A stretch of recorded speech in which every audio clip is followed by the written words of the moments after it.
ஸ்டாலின் தலைமையிலான அமைச்சரவை கூட்டத்தில் 15 முதலீட்டு திட்டங்களுக்கு ஒப்புதல்.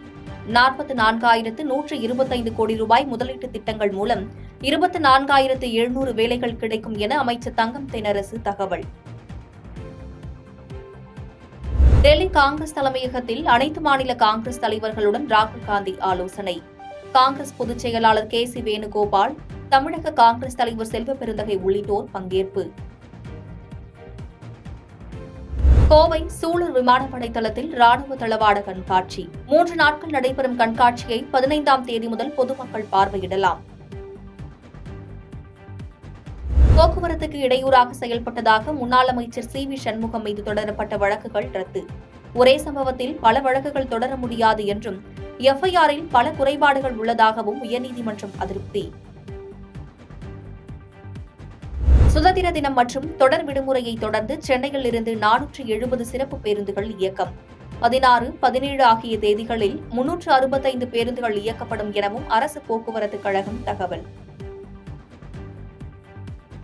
மயிலாப்பூர் நிதி நிறுவனத்தில் 500 கோடி ரூபாய்க்கும் மேல் மோசடி செய்த வழக்கில் தேவநாதன் யாதவ் கைது.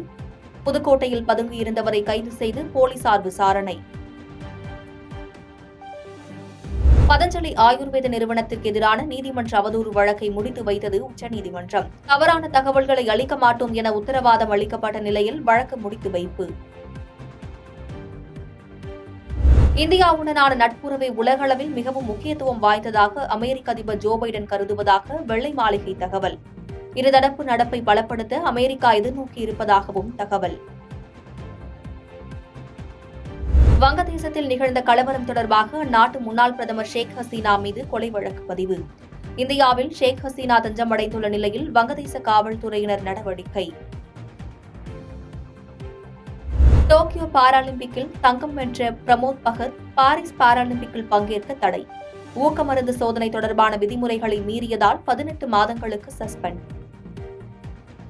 பாதகம் செய்பவரை கண்டால் நாம் பயங்கொள்ளலாகாது பாப்பா, மோதி மிதித்து விடு பாப்பா, அவர் முகத்தில் உமிழ்ந்து விடு பாப்பா. அண்மை செய்திகளை உடனுக்குடன் தெரிந்து கொள்ள இணைந்திருங்கள் இயம்நாடு தொலைக்காட்சியுடன்.